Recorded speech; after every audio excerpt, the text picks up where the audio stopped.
What is up, everyone? Welcome back to Swanky Disc Golf. Today, we are counting down the top 5 underrated disc golf companies according to disc golfers. Let's go ahead and jump right into it.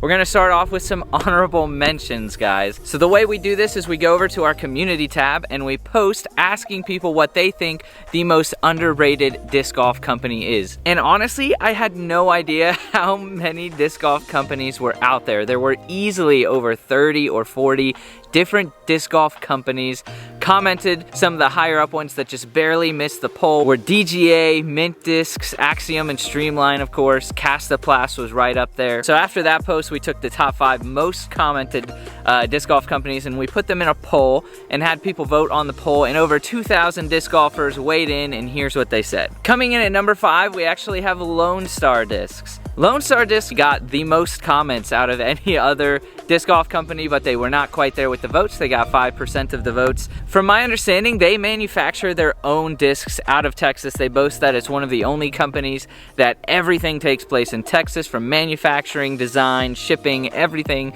takes place in Texas. So if you want to support a local company out of Texas, this is a great way to go, but they also make some really cool discs. Coincidentally, I had actually never heard of Lone Star Discs until just recently. They sent us a box of discs to try out, and we're going to be reviewing those discs over on our Swanky Disc Reviews channel if you want to go check that out.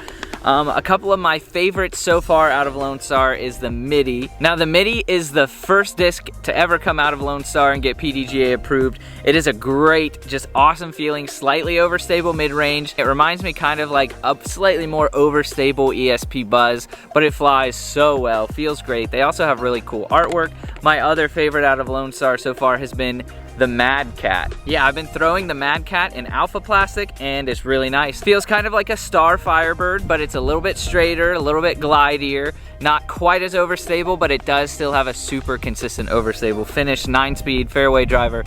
2 great discs, but they have a really cool lineup. I would definitely recommend going and checking them out, and also checking our review channel, which will have a bunch of their discs up there soon. Coming in at number 4 with 9% of the votes, also got a ton of comments, is Gateway Discs. Admittedly, I have never thrown Gateway. I've watched Foundation review them. I've seen a lot of different reviews, and I've had so many people tell me to start using Wizards. They have a very, very dedicated fan base, and for good reason. They have really quality plastics at really good prices.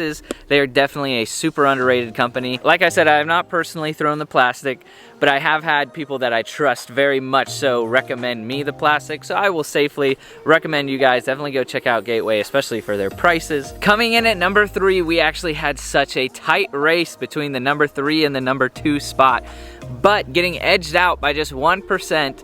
Coming in at number 3, 18% of the vote, we have Thought Space Athletic. Thought Space Athletics has been getting a little bit more attention lately with signing players like Eric Oakley, but they are a really cool, definitely underrated company making some awesome discs. I do bag a few of their discs, my favorite definitely being the Thought Space Pathfinder. The Pathfinder is just a laser straight mid-range. I heard Eric Oakley talking about it on, I believe it was the Trevor Staub show, saying the disc that he was most excited about now being away from dynamic discs is the Pathfinder.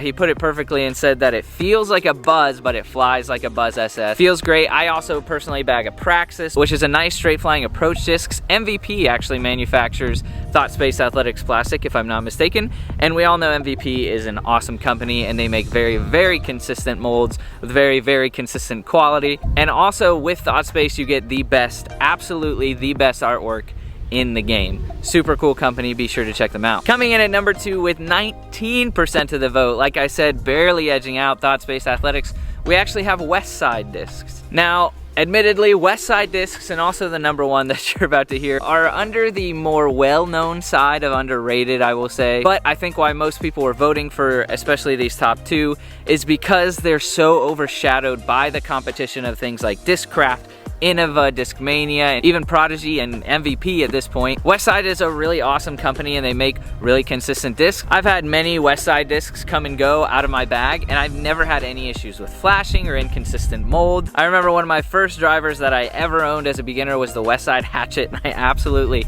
loved that thing. Of course, more intermediate and advanced players are using it as like a roller disc or like throw it on knifing hyzer to watch it turn over.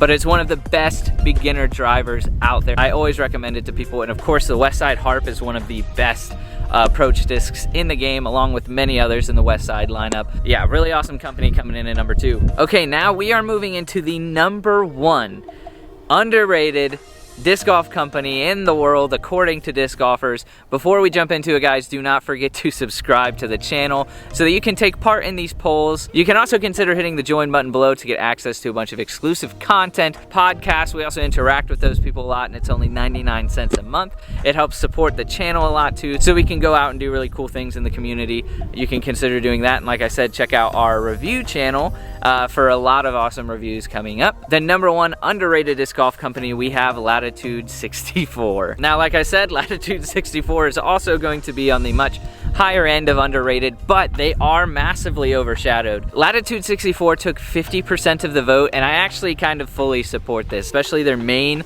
lineup of discs are so good. With the actual quality of the molds and the consistency of the plastic, they should be easily competing with companies like Discraft and Innova. You have my personal favorite, a new one from them, the Latitude 64 Grace. The Grace is an 11-speed distance driver, pretty similar to the Wraith, maybe a little bit more understable, but the entire Royal line feels amazing. Also, the Ballista and the Ballista Pro are some of the best distance drivers out there. You also have the Pure out of Lat 64, which is just an amazing, amazing approach disc. Really, I don't have a single bad disc that comes to mind when I think of Latitude 64. Maybe there are some, you can let me know in the comments. But yeah, they are somewhat popular. They're really well known with Disc Golf Valley now, and they're supporting a lot more pros, like the highest paid female disc golfer, and probably, debatably, the best female disc golfer in the world, Kristen Tatar. Latitude 64 is on the rise and will probably not be underrated for much longer because they are just breaking their way into the public eye.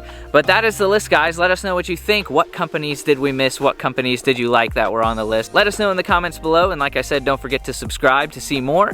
We will see you guys in the next one. Stay swanky.